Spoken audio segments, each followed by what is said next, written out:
Alright guys, so in last week's video, we went over winterizing a race trailer, getting your race trailer ready for winter. So this week, we need to go over getting your race truck ready for winter. Now this is going to vary depending on the condition in which you guys are storing your race trucks for winter and what your winter plans are for them, of course, as well. As you can see, my truck lives inside a garage here. It's not climate controlled yet. Working on it, but it is not exposed to below freezing temperatures. And so what I do to my truck is going to be a little bit different than if you're storing your vehicle in a place where maybe it does get down below freezing. And then some of you guys, I understand, are storing your stuff outside during the winter. So there's going to be lots of variables and variances between what we need to do when we're getting our race trucks ready to be put up for the winter. So I'm going to start off today by doing all of the necessary procedures of what I do to my truck to get it ready for the winter months. And then as we do those steps, I'll go over why I'm doing it and what I would do differently if I was storing it in a different environment. So my first order of business, even though it doesn't usually get below freezing in here, I still like to make sure that I have antifreeze in anything that has water in it. I like to use the RV antifreeze just because it doesn't have some of the sticky, slippery, nasty characteristics of regular antifreeze. So say if you don't get all of it out of the engine, because it is hard to get all of the antifreeze out of the engine, especially if your block is a water block too. And if you did have some sort of coolant failure at the track, you don't want to be having any sort of automotive antifreeze in there because that could end in a catastrophe. So I like to use RV antifreeze, does the job just the same, and it's a lot easier to clean out. So I've actually already got my radiator and the head winterized, but I'm going to now get the air to water winterized. So I'll show you guys that, what I like to do there, and then we'll move on to the next step. So your first step here is to get all of the water out of the air to water tank. I usually, when I'm just doing the air to water at the track, I won't let the water level go all the way down, but since we got plenty of antifreeze that we're putting in this thing, I'll let this thing drain fully out of water and then start filling it up with antifreeze.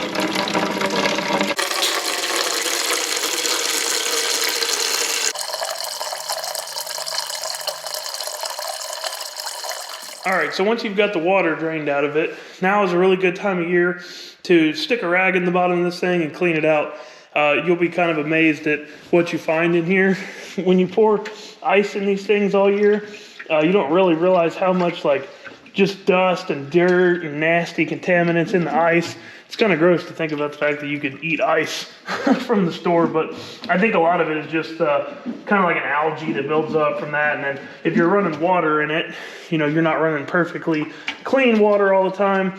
It's just a good idea to take a few minutes here and go inside this thing and just kind of clean it up with a rag the best you can. Just a few minutes or a few seconds in there and you can see that rag's kind of brown. So just go in here and clean these things up, and then usually I'll repeat this process again in the springtime when I de-winterize it.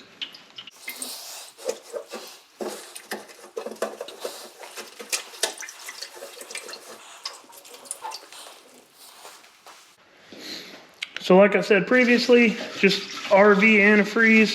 You can get this stuff at your local Tractor Supply. A lot of parts stores also carry this stuff nowadays too. And I just got a couple gallons here.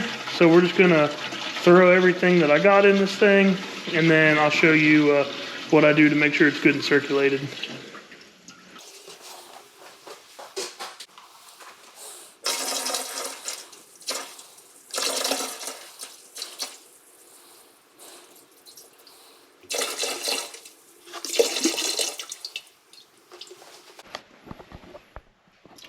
You want to make sure that you put enough in there that the pump is going to pick it up. And in my particular ice box here, about 2 gallons is more than enough to do the trick. So what I'll do now is I will take my smart wire and I will change the programming of this. Usually I have it turning on with boost, and I'll go and I'll actually put it on a switch. and I'll turn that switch on, and that'll circulate the pump. And I'll run this thing for a few minutes to make sure that the water that's coming out of the return here at the top becomes nice and pink. And then once this thing's circulating pink water throughout, I know that the whole system is good and winterized and ready to go for the winter. So I like to work my way front to back on this type of stuff. So continuing on with the back here and with fluids, the next thing I would do is if you are running any sort of diesel fuel that is really high in cetane and very high with no lubricity, that's something that you're probably going to not want to be setting in your injection system all winter long. So I would suggest draining as much of the fuel that you're running out of this thing and putting just some good clean #2 diesel in it and run the truck and circulate it. Make sure that it's got good #2 throughout the fuel system. The Scheid fuel that I run has really good lubricity in it, and because I'm not storing this outside, the fuel's never going to get below freezing. I don't really have to worry about that as much. It's never a bad idea to do. You're not going to hurt anything by running #2 through this. But last winter, I let it sit with just regular straight Scheid diesel fuel in it and had no problems with it. So if you're running their fuel, probably don't have to do this, but it would be a good step to take regardless, just to make sure that you've got good, clean diesel fuel through your system and you don't have any problems. If you're storing the truck outside during the winter, it's rare and it totally depends on the environment in which you live, but it wouldn't hurt if you know that you're going to have a lot of days below zero. It wouldn't hurt to put some anti-fuel gelling in it and run the truck, run the engine, make sure that that stuff's circulated good through it. Just in the winter or in the spring, after winter, you'll have to make sure that you clean that stuff out really good. I don't know what the effects on performance would be with something like that, so I would want to definitely change your fuel filters and run as much fuel through it as you possibly can to make sure that that stuff's out throughout the winter. But if you're storing it inside or in a climate controlled environment, I wouldn't worry about that. So continuing on with items in the rear, if you have a battery that's relocated from the factory location, you're going to have a master kill switch here. If you do have a master kill switch and you're keeping your truck inside and it's not going to get way below freezing, then really there's nothing that you need to do with the battery. Just leave the master kill off all winter long and you shouldn't have any problem with it. If you're running a battery like mine or any lithium battery, then you want to keep that thing stored at about a 50% charge. So I put this thing on the charger, get it up to about 50%, which is what I've already done, and I'm good to go for the winter. If you don't have a master disconnect because maybe your battery's in the stock location and you're not going to be doing anything with the truck, you're just going to be storing it, not a bad plan to just go ahead and disconnect the battery, make sure that you don't have anything drawing in the truck that you're unaware of, and then you end up with a dead battery. Just like the trailer situation, you want to save yourself time and money and avoid that. If you have a lithium battery and you're storing your truck below freezing or outside, I would highly recommend that you take the battery out of the truck and take it inside your house with you, or store it somewhere where it's not going to get below freezing and it's not going to be out in the weather. That will really kill the life of a lithium battery. Lithium batteries are expensive, so once again, save yourself some time and money and just pull that thing out and put it in a good environment. A commonly overlooked item when storing a truck is the drag slicks or the radials that are on it. You do not want to leave these things sitting with weight on them all winter long, especially if it's in outside conditions or freezing conditions. If you roll a drag slick with weight on it while the slick is freezing, it will actually damage the tire and you'll have problems next year and you won't have any clue as to why. So if you're running slicks or radials, at the bare minimum, you need to jack this thing up and put it on jack stands throughout the winter so that way you don't have to worry about it. If you have another set of wheels and tires, always a good idea to throw those on there, especially if you know that you're going to be working on the truck, you're going to be moving it around your shop a lot, then I would suggest just go ahead and put another set of wheels and tires on, so that way you don't have to worry about it. But if you have a custom lug pattern or something weird where you can't just throw a normal set of wheels on it, then just jack this thing up, put it on jack stands, and get the weight off of the tires. The other thing is slicks, especially, and radials will do it too, they'll leak down while they're setting. This tire right here is actually getting flat as we're talking.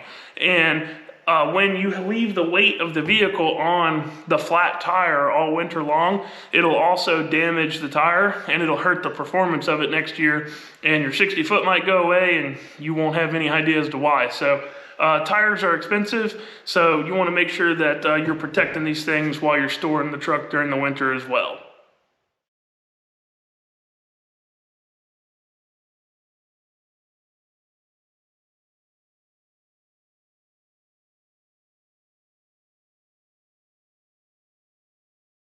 Once you've got this thing up in the air, it's also a really good idea to just put it in neutral and roll these things over and check all of your tires.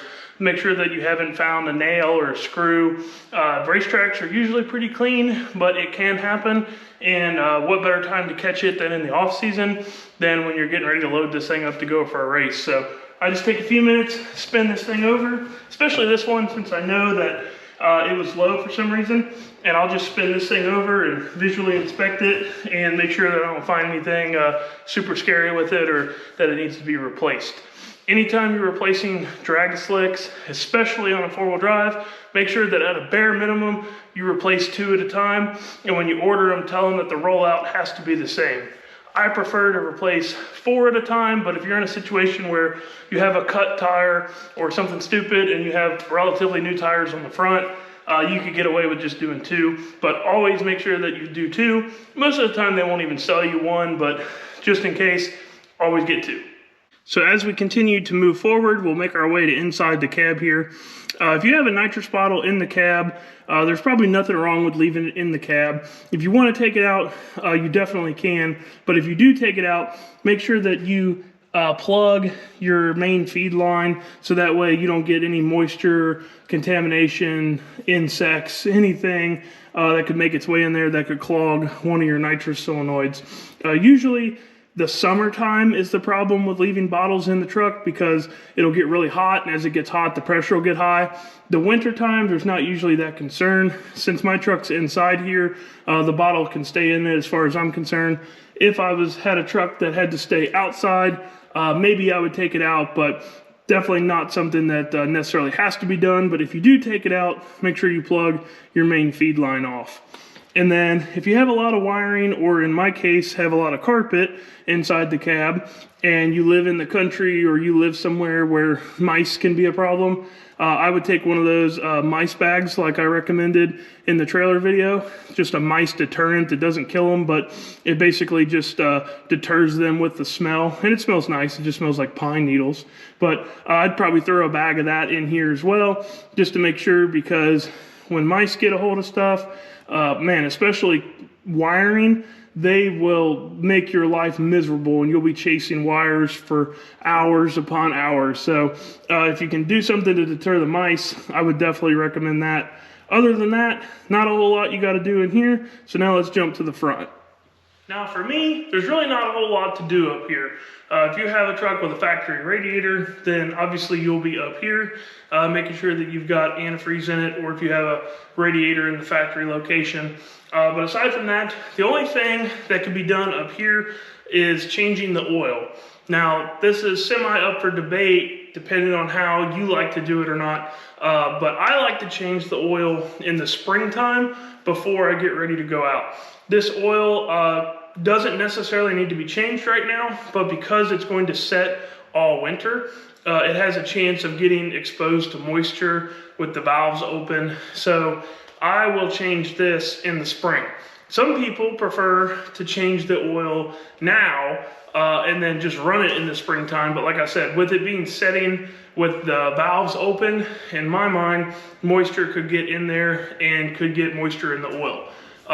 If you have really stiff valve springs, which I don't, I just have single springs, but if you have double or triple valve springs, some people would even recommend that you loosen off your valve lash, so that way all of your valves would be closed all winter long. You wouldn't have that problem, and you don't have as much strain on the valves being open. I don't do that. My single valve springs don't have a bunch of pressure on them. I'm not super concerned with it. It's only going to be setting for 3 or 4 months. And honestly, during that time, I'm going to be working on this truck. So there's going to be times where the motor is going to get rolled over. So not a big deal to me. But if you were leaving the truck outside and you get a lot of snow, you have a very wet, moisture winter, wouldn't be a bad idea to loosen up the valve lash so that way all of your valves are closed. And then you're at least protecting everything on the engine side. But other than that, front to back, as long as all of your things with water in them now have antifreeze in them, your fuel is good and clean, you got the tires up off the ground. And going back to the tire thing, if you're storing the truck outside, 100% take the slicks off and bring them in a house, or put them at the minimum in a shed up off of the floor. The winter will kill drag slicks, just like it's hard on all tires. So make sure that if you are leaving your truck outside, even if it is jacked up, take the wheels off, put them somewhere nice and warm. Aside from that, some people, if you're leaving your truck outside, you want to talk about a cover. Make sure that if you get a cover for it, that it is an indoor-outdoor cover and that it's breathable. Just like the trailer, I'd recommend roping it to it really well, so that way the wind doesn't tear up the paint while it's during the winter. If you do not get a breathable cover and you put a tarp on it, you have an extremely high chance of having some severe paint issues come springtime when you peel that cover off. Moisture can get up underneath of it and it'll actually lift the paint and you'll be really upset. If you're leaving your truck inside here like what I am, I like those covers that are just like a nice satin, very thin cover that basically just protect it from the dust. If you have a really nice paint job, those are good, they don't scratch it. You can throw that in here. And whenever you're working on it, you can just roll it up and down as you need to. Works out really well. I'll probably be working on this thing so much that I won't necessarily need to do that, but I'll probably throw it on here anyway since we had just recently washed and waxed this thing. Other than that, guys, that's about everything you need to do to get your truck ready for the winter. It's a lot easier than getting a trailer ready for the winter. It takes a lot less time. You can accomplish all this in about 2 hours. So it's something that's really important. Make sure you spend a couple hours and get your guys' race trucks ready for storage for winter time. That's all I got on this one. Thanks for watching. See you next time.